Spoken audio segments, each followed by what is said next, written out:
नमस्ते friends, आपलं सर्वांचं स्वागत आहे. आपण पाहूया मन धागा धागा जोडते नवा. आपण पाहतो सार्थकला सर्व सुखदाबद्दल समजलेलं असतं, म्हणजे तिला कॅन्सर नाही हे वृंदाने सर्वांसमोर सांगितलेलं असतं.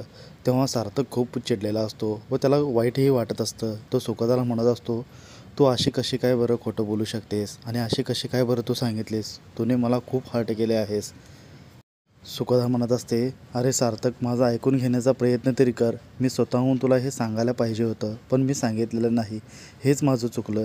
हे तुला दुसरींकडून समजलं ते मला वाईट वाटत आहे आता. सार्थक म्हणतो, पण तू हे असं केलं, असं वागलं, काय मिळालं तुला हे करून सर्व? आणि अशी का वागलीस तू? मी तुझ्यावरती खूप विश्वास ठेवला होता. सार्थकच्या डोळ्यातून सुद्धा पाणी येऊ लागतं. तो म्हणतो, मला तू हर्ट केले आहेस आणि तू इथे आता थांबायचं नाहीस. आत्ताच्या आत्ता तू घर सोडून निघून जा. माझ्या डोळ्यासमोरसुद्धा तू थांबायचं नाहीस. सुधा म्हणते, सार्थक, अरे तू काय बोलत आहेस हे? ती आता एवढ्या रात्री कुठे जाणार आहे बरं? सांग तूच.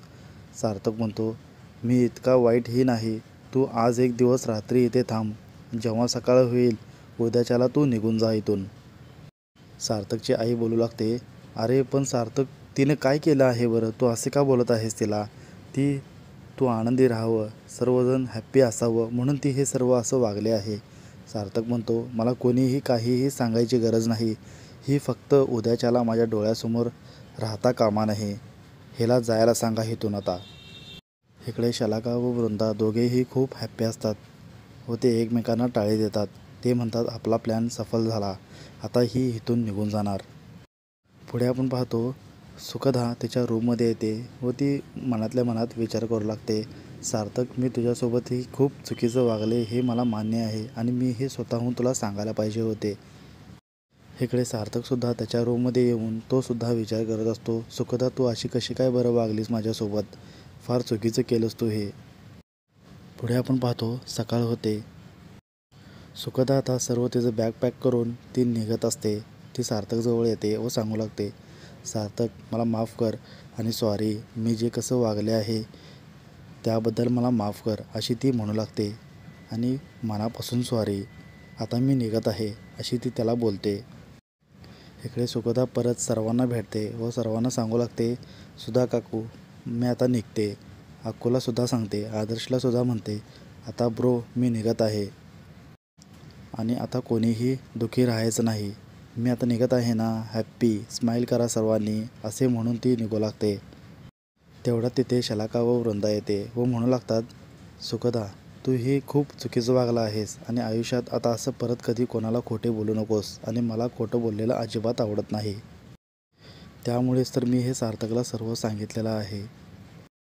सुखदा म्हणते, हो, इथून पुढे मी कोणाशी असे वागत नाही, तसे म्हणून ती तिथून निघून जाते.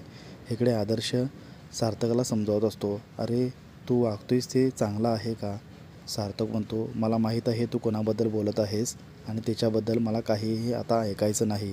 ती जशी वागली आहे ती फार चुकीचं वागलं आहे, त्याच्यामुळे तिच्याबद्दल मला काहीही सांगू नकोस. आदर्श सार्थकला समजावू लागतो, अरे मला सांग, ती चुकीचं वागला आहे म्हणत आहेस तू, बरोबर आहे, पण त्याच्यामुळे आपलं कोणाचं नुकसान झालं आहे का? सर्व लोक उलट आनंदी होते, हॅप्पी होते. ती तुझ्या भावनांशी काही खेळत नव्हती, ती तुला हॅप्पी करत होती. सार्थक म्हणतो, पण ती आनंदाची जागा घेऊ शकत नाही. आदर्श म्हणतो, हो, मला माहीत आहे, आनंदाची जागा कोणीही घेऊ शकत नाही, पण तुला तसं वाटतं का ती तेवढ्यासाठी करत होती म्हणून? तसे काहीही नव्हतं, हे सर्व मला देखील माहीत होतं आणि हा प्लॅन आम्ही सर्वांनी मिळून केलेला होता, कारण तू हॅप्पी राहावंस आणि घर हॅप्पी राहावं म्हणून आम्ही केलं होतं हे. आदर्श तेवढं बोलून तिथून निघून जातो. सार्थक आनंदीचा फोटो काढतो व तिच्यासमोर म्हणू लागतो, मी हे वागलं आहे ते चुकीचं आहे का? आनंदी, तूच सांग.